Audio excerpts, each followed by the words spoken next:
Life was not extraordinary, but it was ours. My husband, James, and I had been married for 8 years. We had a modest home, a small but steady savings account, and a routine that felt comforting. James worked as a mid-level manager in a growing tech company, and I handled freelance design work from home while taking care of our 6-year-old daughter, Emma. James often talked about his dream of becoming a director at his company, a goal he pursued with relentless ambition. I supported him wholeheartedly. Late nights at the office, I made sure dinner was ready when he returned. Weekend networking events, I juggled Emma's schedule so he could attend. James was the provider, the head of the family, or so I thought. One evening, James came home earlier than usual, an excited glint in his eye. "Big things are happening, honey," he said, kissing my forehead. "This might finally be our break." I smiled at him, feeling his enthusiasm radiate through the room. "Our break?" I teased. He nodded. "Yeah, our break. Once this next step goes through, we'll be set for life." Though he didn't share many details, I assumed it was another career opportunity. I had no reason to doubt him. James was a man who worked hard for everything he had. I trusted him completely. The first sign of trouble came a few weeks later. James started receiving strange phone calls late at night. He'd step outside to answer them, his voice low and tense. When I asked, he brushed it off as work stress and assured me that everything was fine. Soon after, I noticed other changes. James became irritable, snapping over minor things like misplaced keys or a delayed dinner. Our once happy home grew quieter, the tension so thick it felt like walking on eggshells. One afternoon, Emma brought me the mail, her tiny hands clutching a thick envelope. "Mommy, this looks important," she said, her big blue eyes watching as I opened it. It was a letter from the bank, addressed to me. The words blurred together in a haze of disbelief as I read the contents. Loan confirmation, $1 million approved under the name of Claire Wilson. My heart pounded. I'd never applied for such a loan. Why would I? We didn't need $1 million, and even if we did, I certainly wouldn't take it out without a discussion. I stormed into the living room, clutching the letter. "James," I called, my voice shaking. He appeared in the doorway, his face pale as he saw the paper in my hand. "What's this?" I demanded. He hesitated, then sighed heavily. It's for us, Claire, for the future." I had to take the loan to invest in something big. Without telling me? I shot back, anger bubbling to the surface. "You put my name on this without even asking?"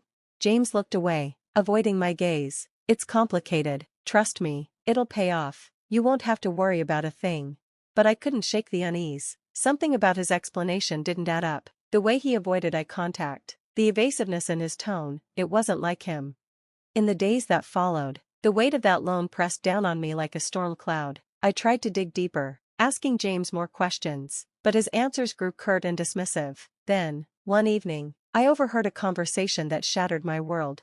James was in his office, talking on the phone. I paused outside the door, the sound of his voice sharp and agitated. "No, I told you, she doesn't know the whole story yet," he hissed. I had to use her name. My credit wouldn't have been enough. "Just give me more time." My stomach churned. James had lied to me about everything. Not only had he taken out a massive loan without my knowledge, but he'd also done it because his own finances were in shambles. He was using me as his scapegoat. That night, I confronted him. "I heard you," I said, standing in the kitchen while he poured himself a drink. He froze, his hand tightening around the glass. "Heard what?" "The phone call. You lied to me, James. You're in debt, aren't you? That loan wasn't for us. It was to cover your mistakes." James turned to face me, his expression hardening. "Claire, you don't understand how business works. I had no choice." "You had a choice," I snapped. "You could have told me the truth instead of dragging me into your mess."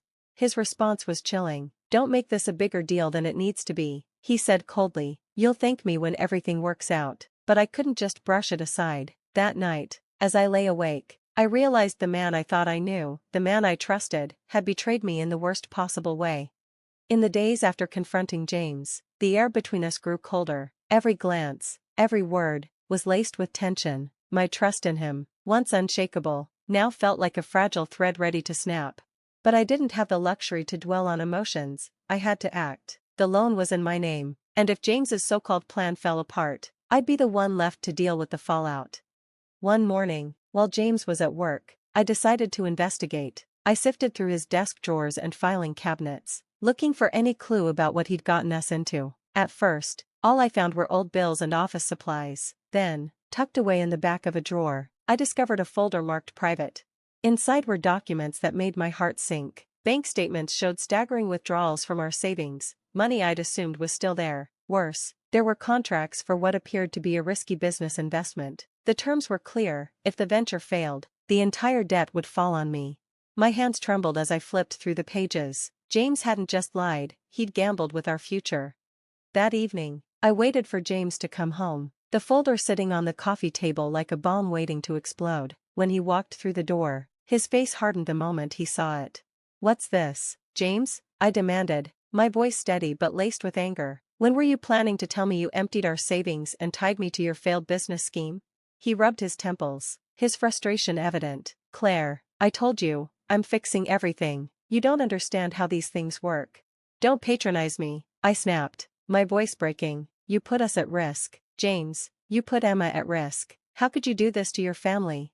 His expression shifted to something colder, almost dismissive. "I didn't think you'd get it," he said, turning away. "You're always so focused on playing it safe."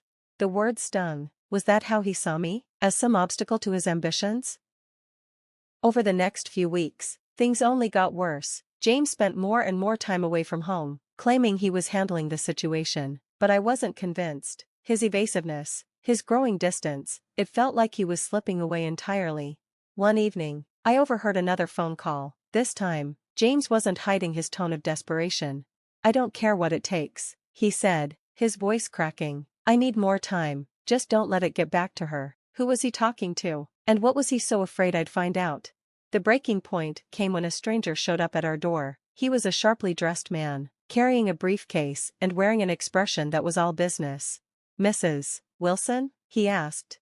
"Yes? I'm here on behalf of Mr. Thompson. He's concerned about the delays in your loan payments and wanted to ensure you were aware of the terms." The blood drained from my face. "What delays?" I asked, my voice barely a whisper. The man frowned, flipping through his papers. "Your payments are already 2 months overdue. If they're not resolved soon, the matter will escalate to legal proceedings."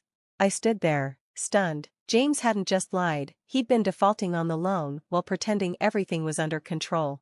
That night, when James finally came home, I was waiting for him, the weight of the stranger's words pressing down on me like a vice. "Who's Mr. Thompson?" I asked, my tone icy. James froze, his face pale. "Why are you asking about him?" "Because his representative came by today. Apparently, my loan is overdue. Care to explain?" He sighed heavily, running a hand through his hair. "Claire, I didn't want to worry you. I'm working on it." "Stop lying," I shouted, my voice echoing through the house. "You've been lying to me for months, James. I don't even know who you are anymore." For the first time, he looked genuinely defeated. "I didn't mean for it to get this bad," he admitted, his voice barely audible. "I thought I could fix it before you found out." But his confession did little to ease the storm inside me. James had betrayed my trust, jeopardized our future, and dragged me into a mess I hadn't asked for. That night, as I lay awake staring at the ceiling, I realized I couldn't rely on James to fix this. If I wanted to protect Emma and myself, I'd have to take matters into my own hands. Little did I know, my decision would set off a chain of events that would change everything. The morning after my confrontation with James, I woke up with a sense of resolve I hadn't felt in months. I wasn't going to sit around and let this disaster spiral further out of control. Emma and I deserved better. If James couldn't or wouldn't fix things, I would. I started by calling the loan officer. "Mr. Thompson, I needed answers, and I wasn't going to rely on James's evasions anymore." "Mrs. Wilson," Mr. Thompson said when I reached him. "It's unusual for us to hear directly from clients in this situation. Your husband has been the one managing the account."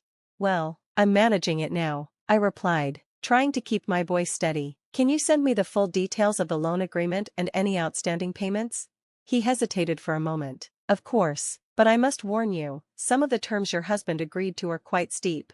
When the documents arrived later that day, I could hardly believe what I was reading. The interest rate alone was astronomical, and the penalties for defaulting were even worse. James had effectively tied us to a financial noose. I spent the next few days combing through every piece of paperwork, trying to find a way out. At the same time, I started researching local legal aid and financial advisors. I was determined to find someone who could help me untangle this mess. That's when I came across the name of a lawyer who specialized in cases like mine. Her name was Margaret Hayes, and she had a reputation for being relentless in protecting her clients.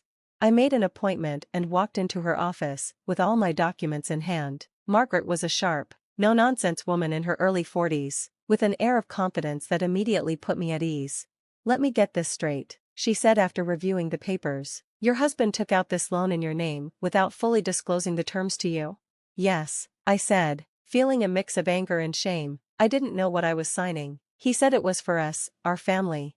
She nodded thoughtfully. "It's not uncommon for people to trust their spouses implicitly. But this is serious. The terms are predatory, and if we can prove you were misled, there may be a way to challenge this legally." Her words were a lifeline, and for the first time in weeks, I felt a sliver of hope. While Margaret worked on the legal front, I threw myself into finding a way to bring in extra income. I had left my job years ago to focus on raising Emma, but now, desperate times called for desperate measures. I started applying to every job I could find, from administrative positions to part-time retail work. Rejection after rejection came in, each one a blow to my already fragile confidence. One day, after yet another fruitless job hunt, I sat on a park bench with Emma. She played on the swings, blissfully unaware of the storm raging around us. Watching her laugh and squeal as she soared higher, I felt a pang of guilt. She deserved stability, happiness, things I wasn't sure I could give her anymore. That's when I noticed a familiar face across the park. It was Sarah, an old friend I hadn't seen in years. We'd drifted apart after high school, but back then, she'd always been the one to dream big. "Claire," she said, approaching with a look of surprise, "is that you?" I nodded, forcing a smile. "It's been a long time, Sarah." We spent the next hour catching up. When I told her about my struggles, she listened intently.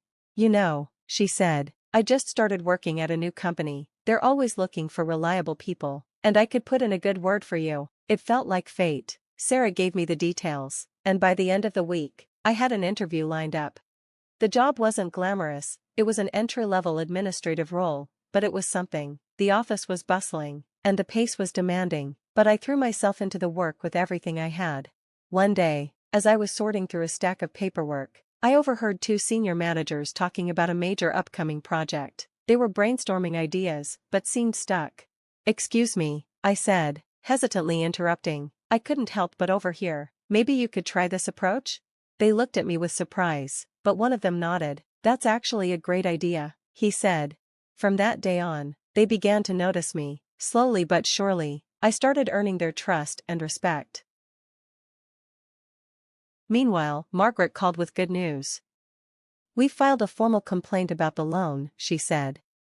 "If this goes to court, there's a strong chance we can argue that the agreement was predatory. It wasn't a guarantee, but it was progress." And for the first time in a long time, I felt like I had some control over my life again. But just as things were starting to look up, James threw another curveball. One evening, he came home with an announcement that left me speechless. "I've decided to sell the house," he said casually, as if it were no big deal. "What?" I said, my voice rising. "You can't just decide that on your own, James. This is our home, it's not up for debate," he said coldly. "We need the money, and this is the only way." His words felt like a slap in the face. Selling the house meant uprooting Emma, destroying the one stable thing she had left. That night, as I sat in the empty living room, I realized that James wasn't going to stop. If I wanted to protect Emma and myself, I'd have to find a way to stand up to him once and for all.